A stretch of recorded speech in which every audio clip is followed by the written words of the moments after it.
Bismillahirrahmanirrahim. Assalamualaikum warahmatullahi wabarakatuh. Innal hamdalillah asyhadu an la ilaha illallah wa asyhadu anna Muhammadan abduhu wa rasuluh. Allahumma shalli ala Muhammad wa ala ali Muhammad wa barakatuh. Kita lanjutkan taklim kita. Dari Ibnu Abbas radhiyallahu anhu dari Nabi sallallahu alaihi wasallam beliau bersabda, Islam adalah berserah diri kepada Allah dan bersaksi bahwasanya tidak ada yang berhak disembah selain Allah dan bahwasanya Muhammad sallallahu alaihi wasallam adalah hamba dan utusannya, mendirikan sholat dan membayar zakat. Hadis riwayat Ahmad.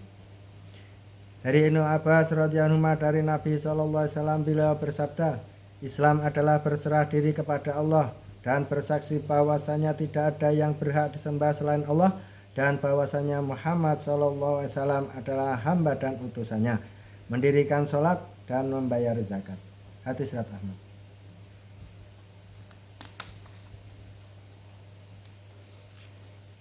Dari Uqbah bin Amir radhiyallahu berkata, aku mendengar Rasulullah sallallahu alaihi wasallam bersabda, Rabbmu azza wa jalla merasa kagum terhadap seorang penggembala kambing yang sedang berada di atas puncak gunung. Ia mengumandangkan adzan untuk sholat dan ia pun mengerjakan sholat. Allah azza wa jalla berfirman kepada para malaikat, lihatlah hambaku ini, ia mengumandangkan adzan dan iqamah untuk sholat.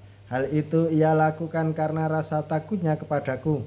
Sungguh aku telah mengampuni dosa-dosa hambaku ini dan aku pasti memasukkannya ke dalam surga. Hadis riwayat Abu Dawud. Dari Uqbah bin Amir radhiyallahu berkata, aku mendengar Rasulullah sallallahu alaihi wasallam bersabda, Rabbmu azza wa jalla merasa kagum terhadap seorang penggembala kambing yang sedang berada di atas puncak gunung. Ia mengumandangkan adzan untuk sholat dan ia pun mengerjakan sholat. Allah azza wa jalla berfirman kepada para malaikat, lihatlah hambaku ini, ia mengumandangkan adzan dan iqamah untuk sholat. Hal itu ia lakukan karena rasa takutnya kepadaku. Sungguh aku telah mengampuni dosa-dosa hambaku ini dan aku pasti memasukkannya ke dalam surga. Hadis riwayat Abu Dawud.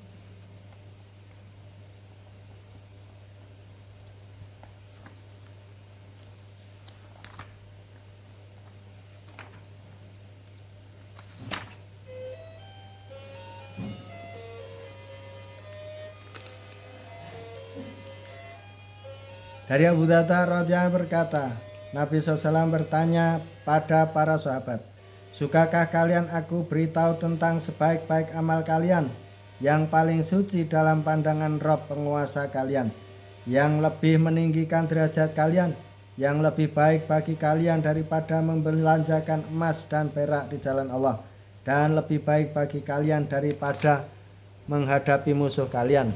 Lalu kalian penggal leher mereka dan mereka yang memenggal leher kalian. Mereka para sahabat menjawab, tentu saja, beritahukanlah pada kami. Beliau bersabda, yaitu dzikrullah atau mengingat Allah Ta'ala. Hadis riwayat Tirmidzi. Dari Abu Darda radhiyallahu berkata, Nabi SAW bertanya pada para sahabat, sukakah kalian aku beritahu tentang sebaik-baik amal kalian, yang paling suci dalam pandangan Rabb penguasa kalian, yang lebih meninggikan derajat kalian, yang lebih baik bagi kalian daripada membelanjakan emas dan perak di jalan Allah, dan lebih baik bagi kalian daripada menghadapi musuh kalian.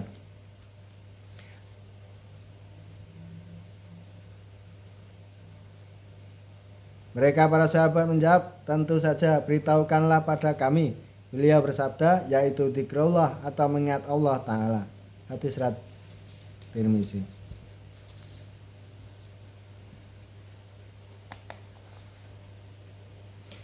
Dari Abu Usaid Malik bin Rabi'ah As-Sa'idi radhiyallahu menceritakan, ketika kami sedang duduk bersama Rasulullah sallallahu alaihi wasallam, tiba-tiba datang kepada beliau seseorang dari Bani Salimah, lalu berkata, wahai Rasulullah, adakah sesuatu yang masih bisa saya lakukan sebagai amal baik untuk kedua ibu bapakku sesudah kematian mereka?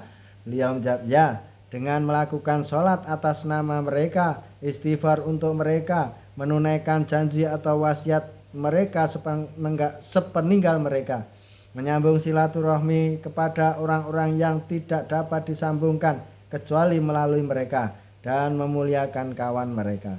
Hadis riwayat Abu Dawud.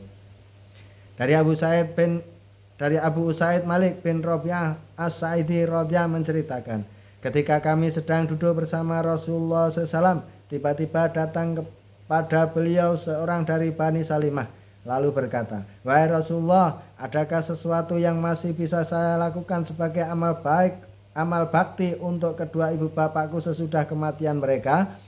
Beliau menjawab, "Ya, dengan melakukan sholat atas nama mereka, istighfar untuk mereka, menunaikan janji atau wasiat mereka sepeninggal mereka, menyambung silaturahmi kepada orang-orang yang tidak dapat disambungkan kecuali melalui mereka, dan memuliakan kawan mereka." Hadis riwayat Abu Dawud.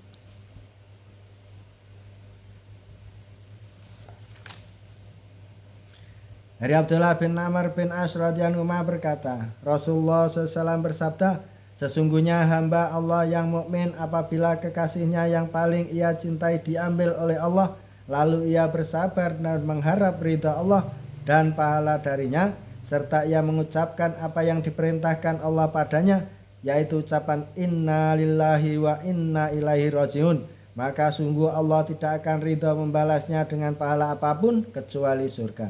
Hadis riwayat Nasai. Dari Abdullah bin Amr bin As radhiyallahu anhu berkata, Rasulullah SAW bersabda, "Sesungguhnya hamba Allah yang mukmin apabila kekasihnya yang paling ia cintai diambil oleh Allah, lalu ia bersabar dan mengharap ridha Allah dan pahala darinya, serta ia mengucapkan apa yang diperintahkan Allah padanya, yaitu ucapan inna lillahi wa inna ilaihi rajiun, maka sungguh Allah tidak akan ridha membalasnya dengan pahala apapun kecuali surga." Hadis riwayat Nasai. Demikian tadi talim. Semoga kita mengambil hikmah, mengamalkan serta menyampaikan pada diri. Subhanakallahumma wa bihamdika, asyhadu an la ilaha illa anta, astaghfiruka wa atubu ilaik. Assalamualaikum warahmatullahi wabarakatuh.